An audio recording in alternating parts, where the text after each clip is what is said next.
常在下午來這裏寄信件，逢禮拜流連藝術展，還是未間斷。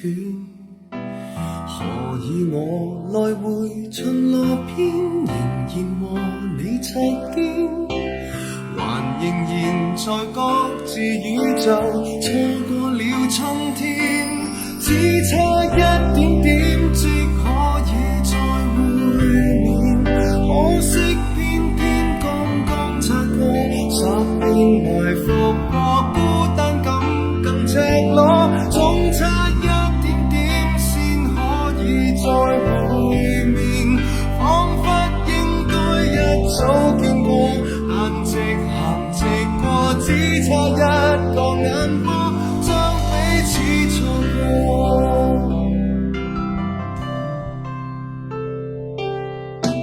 遲2秒踏上的夏天，能與你碰上麼？如提前10步入電梯，誰又被錯過？和某某從來未預約，為何能見更多？